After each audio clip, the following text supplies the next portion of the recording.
This weekend, Manchester United are back in Premier League action with a big clash away against Aston Villa, and what will actually be an extremely tough test. However, I'm sure Erik ten Hag will be desperate to get another 3 points on the board to keep up this good little bit of form which we've seen in the past couple of games. However, it will not be easy. Aston Villa are a very, very good side, and there will be a couple of key problems for ten Hag to try and deal with.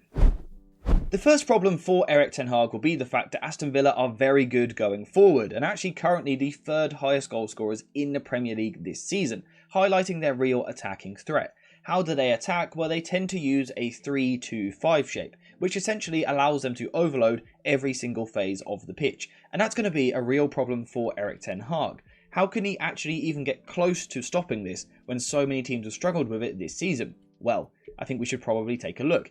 In my opinion, there is a key weakness in the current Aston Villa structure. Well, actually, there's a couple. One being, they like to have their right back a little bit deeper, a little bit more tucked in, whilst the left back flies forward. Now, this works very well when you've got someone like Konsa at right back. However, he is currently injured.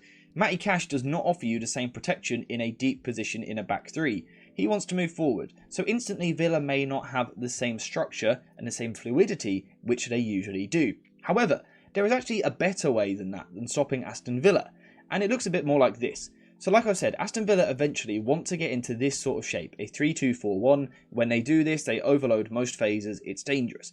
But you can actually stop them ever getting to this point, because what they do in the first phase is play in more of a 4-2-4 shape, looking a little bit more like this. Now, if you can keep Aston Villa in this shape, and not actually let them get to their back three shape, then you can have a lot of success, and Chelsea actually done it very well in midweek. What is the best way to go about doing this? Perhaps to go man-to-man in a 4-4-2 shape. Now the key here is using central midfielders which are happy pressing quite high. Casemiro and Kobbie Mainoo could tick those boxes. But the plan would be something like this. Perhaps Højlund and Bruno Fernandes in these positions here, just in front of the two centre-backs like this. But then the key thing is that Casemiro and Kobbie Mainoo have got to back up the press and be extremely high. Now at times this will actually mean that our wingers are deeper than our central midfielders when we're trying to press high up the pitch, which does offer the potential idea of Marcus Rashford pressing in the front two with Højlund, whilst Bruno Fernandes tracks into the left midfield position. So as someone like Cash brings the ball forward, Fernandes can track him. That could be the solution here. But I do believe that this might be a game where the man-to-man press suits United a little bit more. I'm interested to hear your thoughts in the comments down below. Do you think this works or not? Do United have the right players to go man for man? If they do, there is potential for United to stop Villa ever really getting into their flow of the game. And if you can do that, that is of course a massive positive because you take out a lot of their attacking threat. The key also when doing this though is to force Villa down one side of the pitch. So let Martinez have the ball in goal, let the centre-back split either side of them, and initially the two strikers should be nice and narrow. However, as the ball is played one way, this is when United, in their 4-4-2 shape, then condense the pitch to one half of the pitch and go man for man in these areas. Again, I think using Bruno Fernandes wider, defensively, only defensively, on Villa goal kicks, could be a useful way of forcing Villa one side and then nicking the ball back over this side of the pitch. It could be quite useful. Or what United might do is actually try and force Villa to play down the other side, where we've got Rasmus Højlund, Garnacho, Kobbie Mainoo, who are perhaps more intense and better at covering ground than the players of what we've got on the other side. This could be a really effective way of hurting Villa. It also suits our system where the fullbacks don't press particularly high. Villa like these two wider players to be quite narrow, almost like a 4-3-2 at times, so those guys moving into these more central, narrower positions actually suits how we use our fullbacks in the press. It doesn't leave our centre-backs too exposed. I do think that if Erik ten Hag gets the press right in this game, like he did in the second half against Villa over Christmas, this could be a very effective way of stopping Villa getting into the flow, and that's going to really help United from a defensive point of view. So before we continue into the video, a quick shout out to today's video sponsor, JerseyFifa.com, the home of all of the greatest football kits. Whether that be the new latest releases or the old classic ones like this, Jersey FIFA has something for everyone, and now you can check it out yourself using the link in the description down below. And also make sure to use code JerseyFIFA for 10% off when you order. The problems, however, when it comes to facing Aston Villa do not stop there. They're a very good side. They don't just have one way of playing, because not only are they very good at going forward, they are also very good defensively, with the joint third least goals conceded in the Premier League so far this season. So they're the third highest goal scorers and also the third least goals conceded. This is a well-rounded side, and once again, Erik ten Hag will have problems. However, I think this game might play into United's hands a little bit. And again, we saw it in the second half of that game over Christmas, where United were able to get in behind the Aston Villa team. And the reason is this. Aston Villa hold an incredibly high line with the likes of Carlos, Cash, Longley, Moreno in the back four, most likely. But the forwards don't apply that much pressure to the ball. Of course, there's going to be some pressure on the ball. They're not lazy, but they're not that intense with the way that they press high up the pitch, which does mean that there is space in behind the defence to attack. And this is what United need to be exploiting in this game. However, it's not just a case of pumping the ball forward into any area. That's not going to work. You have to pick the area you want to attack. And in my opinion, the best way to do this is to focus the play wider. Now, that's a little bit contradictory to what I've said in recent weeks. In general, I want United to be more of a narrow side. But in terms of the quick transitions, I think United need to look for the wide areas. Because of this, the two centre-backs, Longley and Carlos, are very good with their body positioning. They're very good at getting themselves side on, which means that as the ball is played, they are ready to make the run backwards towards their own goal. They're very good in this way. So as the ball goes in here, they can deal with this. They're very good at covering this. They have caught a ridiculous amount of teams offside this season. We spoke about it in our last preview before the other Villa game.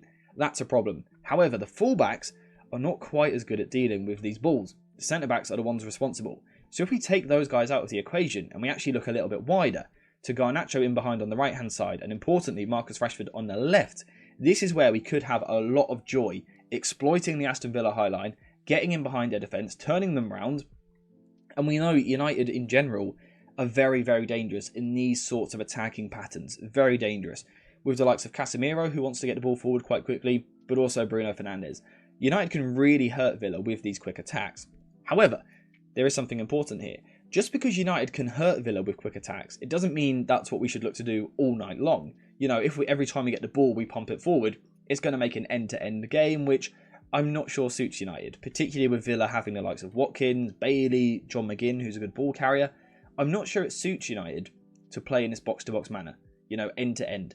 So whilst we should look to, of course exploit these gaps, play quick football, there will also be spells where United need to be more settled in possession, when we need to get Aston Villa to sit behind the ball and we need to control possession, like we saw the other week against Wolves in spells of the game, and also in glimpses against West Ham.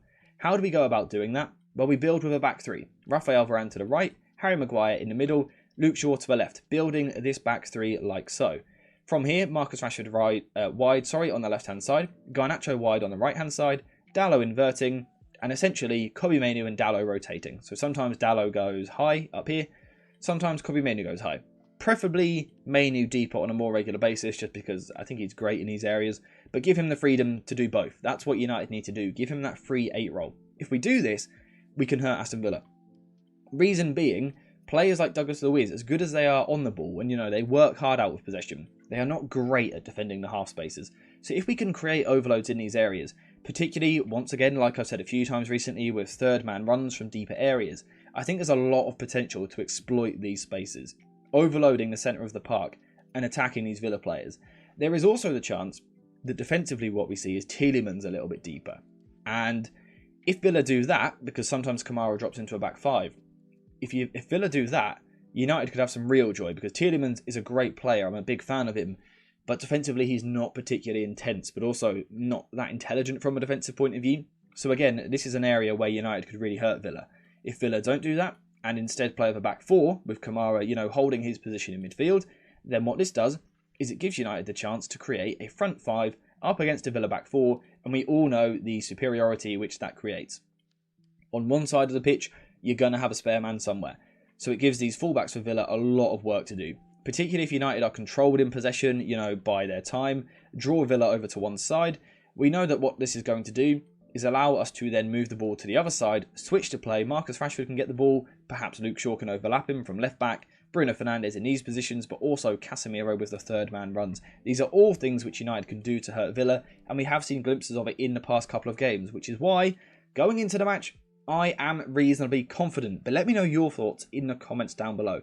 How do you feel approaching this game, and what is the best lineup for United to go for? Should it be Garnacho right wing, Or should it be a return for Anthony, or perhaps even Forson, who has impressed recently? Luke Shaw at centre-back or at left-back? Should Harry Maguire play? Let me know what you think in the comments down below. Just a heads up, also, tomorrow, before the game, we will be streaming here live on YouTube with my reaction to Erik ten Hag's team selection. So you can get my immediate thoughts, and then of course, after the game, Sunday evening, I will be doing a video with the post-match analysis.